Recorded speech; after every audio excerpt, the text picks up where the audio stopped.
London thought it was untouchable until Africa rewrote the rules. In a single decade, the continent transformed from a developing market into the world's fastest growing economic engine. Factories in the UK shut down, investments evaporated. Global markets flipped as trillions shifted toward Africa's booming industries, mineral dominance, and tech-driven economies. Europe panicked. Day would come when the United Kingdom, the country people once saw as the land of opportunity, would be discussing whether to approach the IMF for help? Yes, that moment has arrived. The same UK whose passport was once considered one of the strongest in the world is now facing an economic and social breakdown so deep that millions are thinking of leaving the country altogether. The truth is harsh.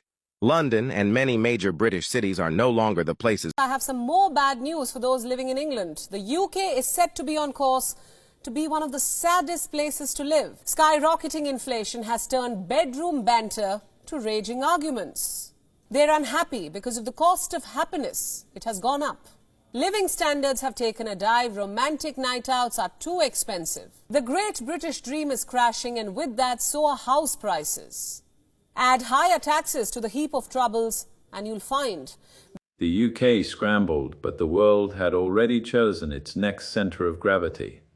And it wasn't London. Africa rose with power, competence, and strategy. And the collapse in the UK was just the first shockwave of a new global era. The UK wasn't just losing influence, it was losing the very competition it didn't know had already started. Africa was no longer waiting for permission, the validation, or partnership. It was setting the pace, rewriting the rules, and redefining the future of global power. October 2008, Britain almost went bust. We were on the very brink of Armageddon. The stakes were incredibly high. The giant Royal Bank of Scotland, known as RBS, ran out of cash. They couldn't get to the end of the day. The bank was finished. And the government had just 24 hours to save the British economy. We only had one shot here. If it did, is that while you still have a communist regime in the shape of the Labour Party, a country, even if we were now, supposing Reform were now to get in, and they say, right, we will have corporation tax at 5 or 7% or whatever the lowest rate is, that would no longer tempt the companies that are now in Ireland to come to Britain, because they know we have this hideous communist party which would change it all just because they deliberately want to wreck the British economy. It's not a matter of accident. Do you suppose that the first tremors of the shift began long before anyone in the United Kingdom recognized them? At first, they were dismissed as temporary disruptions, market fluctuations, or the normal churn of a global economy. But beneath the surface, the foundations of an empire-era system were crumbling. The UK, weighed down by years of stalled industrial growth, shrinking investment, and political miscalculations, found itself on a downward trajectory precisely as Africa began its most dramatic rise in modern history. It started with energy markets. While the UK struggled to stabilize its aging grid and manage costly imports, Africa was rewriting the rules entirely. Massive new solar corridors stretching across North Africa, geothermal expansion in East Africa, and newly discovered offshore reserves in West Africa turned the continent into a global energy magnet. Investors searching for new frontiers saw an opportunity not just to extract resources, but to participate in the construction of a new economic order, one powered by African infrastructure, African labor, and African leadership. The UK's manufacturing sector felt the blow first. Factories that once supplied machinery, automotive components, and processed goods to African markets suddenly found themselves without orders. African nations, now invested in domestic industrialization, began producing many of the goods they used to import. Local steel mills, refineries, automotive assembly plants, and agro-processing facilities rose across the continent with remarkable speed. What Europe once sold, Africa now made and sold to others. The result in Britain was devastating. Production lines went quiet. Industrial towns that had already endured decades of decline buckled under the latest shock. Jobs vanished not gradually but in sweeping waves. The media tried to explain the situation as part of a global transition, but the truth was more painful. Africa was outpacing the UK in innovation, market growth, and investment attractiveness. The financial sector in London noticed too late. For years, Africa had been viewed as a high-risk market, politically unstable, underdeveloped, and unpredictable. But those narratives collapsed as African nations formed powerful economic blocs, integrated tariffs, and built new security alliances to ensure stability. Suddenly, Africa's growth was not only fast, it was coordinated. Pan-African development banks were expanding, lending faster than London could analyze their effects. New digital payment networks enabled seamless cross-border trade. African currencies strengthened as commodities, manufacturing, and services surged simultaneously. Investors began to withdraw from the UK in favor of African opportunities. The numbers were staggering. Billions left London's financial markets and flowed instead to new tech hubs, industrial parks, and agricultural zones across the continent. The UK, once the global kingdom of investment, now watched helplessly as its capital streams dried up. High streets in British cities reflected the crisis. Businesses shut down, first small shops, then larger chains. Consumer confidence plummeted. Citizens saw the signs everywhere. Layoffs announced weekly, cost of living pressure rising without relief, retail giants closing branches, and the once celebrated financial sector struggling to adapt to a changing world. Meanwhile, Africa expanded its global presence with confidence. New transport corridors linked ports from east to west. Trade routes that bypassed Europe entirely emerged. A continent once dismissed as dependent was now the gravitational center of a new economic universe. Agriculture was the clearest indicator of Africa's momentum.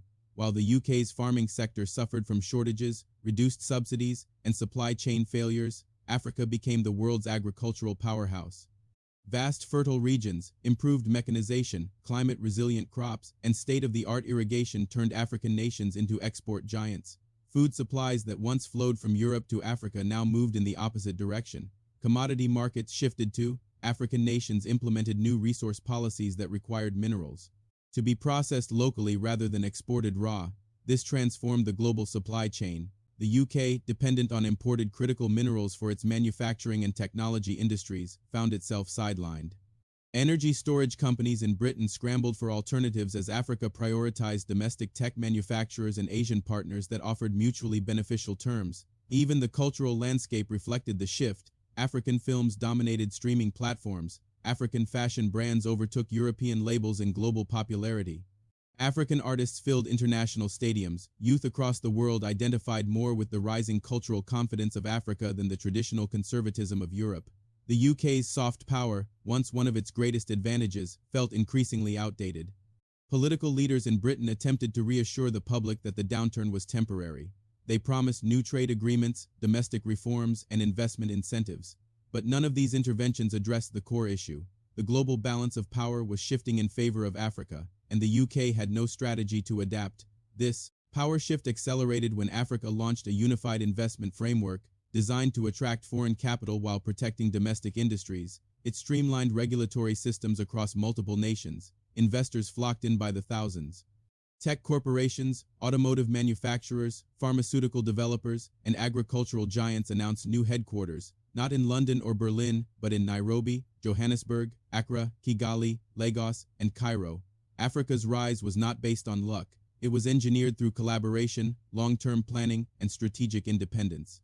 Countries that had long suffered under exploitative trade terms developed new bargaining power. Energy-rich nations renegotiated pipeline deals.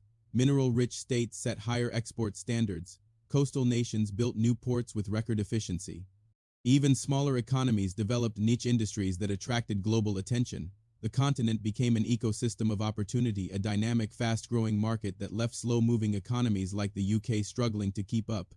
British corporations watched helplessly as Africa built alliances with Asia, the Middle East, and South America. These alliances bypassed traditional Western power structures. A new multipolar world was emerging, and Africa was at its center. The UK, unable to compete with Africa's growth or its attractiveness to investors, began facing an internal reckoning. Decades of underinvestment in education, industry, and infrastructure left the nation unprepared. Skilled workers emigrated in large numbers, searching for better opportunities abroad, many of them in Africa. The irony was not lost on anyone. The direction of migration had reversed. The crisis deepened when several major UK-based manufacturers announced they were relocating their production facilities to Africa. They cited higher growth potential, cheaper energy, expanded consumer markets, and government incentives. Thousands of British workers lost their jobs overnight as factories shuttered. African cities benefited enormously. New industrial zones emerged with electrified rail lines, automated warehouses, smart grids, and renewable energy plants powering them. The difference in momentum was clear. The UK was stagnating while Africa was accelerating. Even universities felt the shift. African institutions strengthened. By international partnerships and new research funding began to rise in global rankings. Students from across the world applied to African universities in engineering, medicine, business, and technology. British universities, burdened by reduced funding and declining international enrollment, struggled to maintain their prestige. Every indicator pointed to the same conclusion. Africa was rising with unprecedented speed, confidence, and coordination, while the UK was losing economic ground, social stability, and global relevance. The UK's currency weakened significantly. Inflation soared, investors fled, credit ratings dropped. The country that once shaped global finance now found itself dependent on external support. Yet Africa showed no signs of slowing down. Infrastructure developments increased productivity, digital currencies improved trade, Pan-African aerospace programs gained international attention, renewable energy pipelines positioned the continent as the future of sustainable power. African-made electric vehicles began competing globally. The world's fastest-growing cities were almost entirely on African soil. The contrast between the two regions became a subject of global analysis. Commentators described it as an unprecedented reversal, Africa ascending, the UK declining. And as industries collapsed, jobs vanished, and public confidence in Britain deteriorated, the most disturbing realization emerged: this was not the bottom. The decline was still accelerating. Africa, meanwhile, was just warming up. The truth settled slowly across the United Kingdom like a fog no one could escape. This was not simply an economic downturn, nor a momentary shift in global preferences. It was a structural collapse unfolding in real time, driven by a transformation that had caught Britain unprepared and left it disarmed. Africa's surge was not an anomaly, it was the emergence of a force the world had underestimated for generations. As more factories shut down across the UK, the government scrambled to assemble emergency relief packages. But the measures were small against the scale of the damage. Entire supply chains had been uprooted and replanted in African soil. British companies that once relied on a cheap global workforce discovered that Africa now offered something greater than low labor costs. It offered certainty, demand, resources, political stability, and momentum. The shift became even clearer when several major UK-based financial institutions announced they would move their headquarters to African capitals. The decision stunned the public. For centuries, London was the heartbeat of global finance, a city whose influence reached continents. Now it was losing its crown to places it once viewed as peripheral. Executives explained the move simply. Africa was where the growth was. Africa was where the consumers were. Africa was where the future was being designed. They could not remain competitive while anchored in a declining economy. This triggered an exodus the UK had not anticipated. Thousands of executives, analysts, developers, and economists relocated to Africa. New business districts rose almost overnight, towering skyscrapers, high-speed trains, energy-efficient megacities, research complexes, and AI-driven governance systems. Each relocation strengthened Africa's global positioning while deepening Britain's economic wounds. Africa's rapid climb reshaped global narratives. It became the center of innovation in renewable energy, the hub of a new digital payments ecosystem, the fastest-growing manufacturing region, and the world's largest construction market. Every industry Africa embraced flourished. Meanwhile, every industry the UK depended on shrank. African ports expanded export capacity. African airlines dominated new transcontinental routes. African telecom giants built 6 grams networks. African agricultural zones fed millions abroad. African mineral processing plants became the top suppliers of refined cobalt, lithium, iridium, and manganese, the very materials Britain needed to transition into the future but could no longer access cheaply. The UK experienced wave after wave of job losses. Automotive plants went silent as African-made electric vehicles entered global markets. Steelworks shut down because African producers now dominated supply chains for construction metals. Fertilizer factories closed as African producers captured massive market share in global agriculture inputs. Economic commentators described it as a reversal of historical flow. The UK had once enriched itself from global markets, commanding resources from far beyond its borders. Now the direction had flipped. Wealth, capital, and opportunity were moving away from Britain faster than policymakers could comprehend. African nations, empowered by decades of strategic planning, leveraged their booming economies to negotiate stronger global roles. They joined powerful economic alliances, formed new banking systems, and demanded equal representation in international institutions. For the first time, global governance had to acknowledge Africa not as an aid recipient but as a central architect of the future world economy. This terrified political circles in London. Not because Africa posed a threat, but because Europe's old influence model suddenly seemed obsolete. The UK could not dictate terms to African nations anymore. It had to negotiate, often from a position of weakness. The psychological shift was more painful than the economic one. The UK's energy crisis intensified the decline. Africa redirected much of its gas, green hydrogen, and rare mineral exports to nations that offered better trade terms and deeper investment commitments. Britain, unable to secure long-term contracts, faced increasing shortages. Power prices soared. Industries that depended on stable energy began relocating abroad. Citizens felt the burden as household bills reached unprecedented levels. Public frustration turned into protest. Streets in major British cities swelled with crowds demanding action, accountability, and relief. But leaders had few answers. The nation had spent decades building policies around the assumption that Africa would remain dependent, passive, and economically stagnant. That assumption collapsed along with the industries that depended on it. Africa's rise was not just economic. It was psychological, cultural, and geopolitical. It represented a decisive break from centuries of exploitation, a reclaiming of dignity and direction. African nations knew their worth and insisted the world respect it. Foreign journalists traveling through Africa captured the transformation vividly. They documented bustling ports, construction cranes cutting across the skyline, new science academies, renewable mega-grids, and young entrepreneurs leading billion-dollar startups.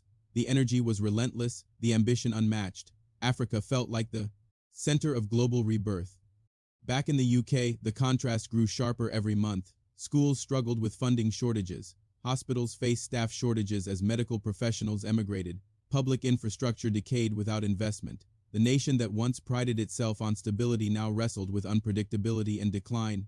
In boardrooms across Europe and Asia, executives spoke bluntly. If a corporation was not expanding into Africa, it was preparing to die. Market projections showed Africa poised to become the world's largest consumer bloc, the most important manufacturing zone, and the backbone of global renewable energy supply. Those projections were no longer predictions, they were realities unfolding in real time. Even the cultural sphere confirmed the shift. African entertainment dominated global streaming. African designers headlined the world's biggest fashion shows. African literature became essential reading. Young people across continents embraced African creativity as the future of global expression. The UK, once a cultural icon, struggled to maintain global visibility. In the final stage of the UK's economic unraveling, the nation made a desperate attempt to negotiate preferential economic agreements with several African blocs. But Africa was no longer desperate for Western partnerships. African negotiators offered deals that were fair, transparent, and mutually beneficial, but they did not bend backward to accommodate Britain.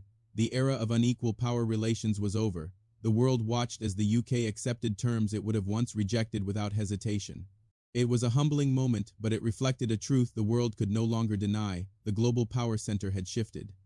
Africa was no longer rising. Africa had risen. The UK's collapse was not sudden. It was the cumulative result of ignoring global transformation, underestimating African potential, and relying on outdated economic strategies. Meanwhile, Africa had built a new foundation, one rooted in unity, innovation, and strategic independence. The power shift had already begun, and Africa, confident and unstoppable, was leading the new era.